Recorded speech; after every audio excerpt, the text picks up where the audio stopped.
بسم الله الرحمن الرحيم. الحمد لله والصلاة والسلام على أشرف المرسلين. يقول الله تعالى: وإذا قلتم فاعدلوا.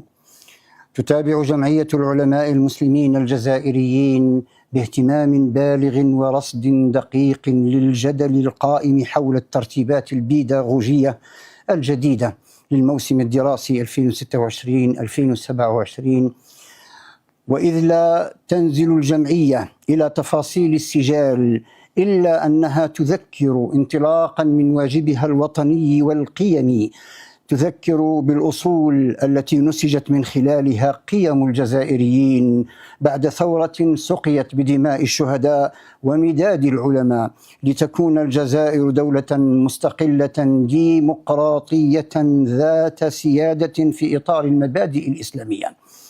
كما تذكر الجمعية بأنها سائرة على نهج الماهدين في بيان الحق بحكمة لعموم الجزائريين بميزان العدل والإنصاف، فقد حذرت الجمعية مما سمي في حينه إصلاحات للمنظومة التربوية، وهو في الحقيقة كما قال الإمام المربي محمد البشير الإبراهيمي إصلاحات فاسدة، وهي اليوم تثمن ما يستحق التثمين، وبناء عليه تنبه الجمعية على النقاط التالية.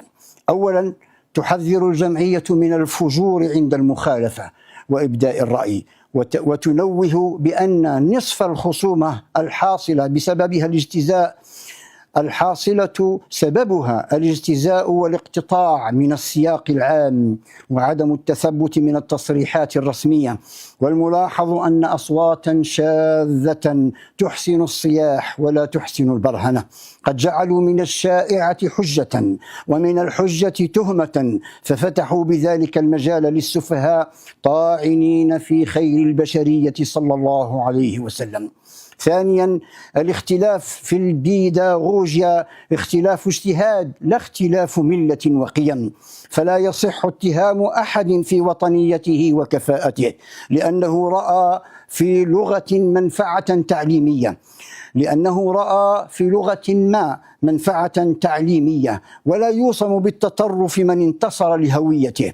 وإننا في هذا السياق نحذر من توظيف الذاكرة الجريحة سلاحا في سجال ظرفي، فدماء الجزائريين أعظم من أن تستدعى لترجيح رأي في برنامج مدرسي، ومن ملك الدليل والحجة لم يحتج إلى التخويف.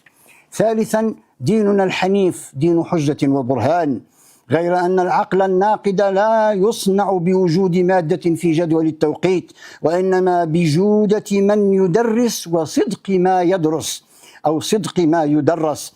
وإن جمعية العلماء تدعو إلى فتح نقاش عن الكيف لا عن الوجود، فذلك أنفع لأبنائنا من معركة المحاصصات. رابعا، اللغة العربية وطن وهوية لا غنيمة وترف، فلا يساوم عليها ولا تقاس بغيرها، وما عداها من اللغات مكاسب علمية تؤخذ بقدر ما يخدم الوطن وفق الاجتهادات والمعايير المعمول بها.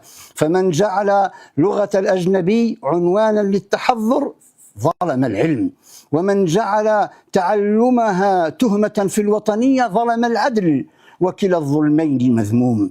خامسا وأخيرا، إن حرمة المرأة والطفل مقدمة على كل دعوى، والطفل في شريعتنا وقانون بلادنا أمانة لا ميدان معركة، والدين الذي أمر بالحياء والعفة هو نفسه الذي حرم القذف وجعله من الموبقات. والله يقول: ادع إلى سبيل ربك بالحكمة والموعظة الحسنة. وفي السياق ذاته لا يجوز أن يحمل غير الفاعل وزره، وكما لا يعذر المسيء بنيته، فلا تحاكم فكرة أو قيمة أو مبدأ بجرائم من انتسب إليها، وإلا لم تسلم مدرسة فكرية واحدة من التهمة والكيل بمكيالين، والكيل بمكيالين أصل الفتنة لا علاجها. وختاما، فإن جمعية العلماء المسلمين الجزائريين تثمن كل إجراء يخدم الوطن ومدرسته وقيمه، وتدعو بإلحاح إلى فصل النقاش البيداغوجي عن السجال الإيديولوجي، وتحذر من الانزلاق وراء السجالات العقيمة التي قد تمس بالرموز والثوابت والمقومات الأساسية للأمة. والله من وراء القصد، وهو يهدي السبيل، والحمد لله رب العالمين.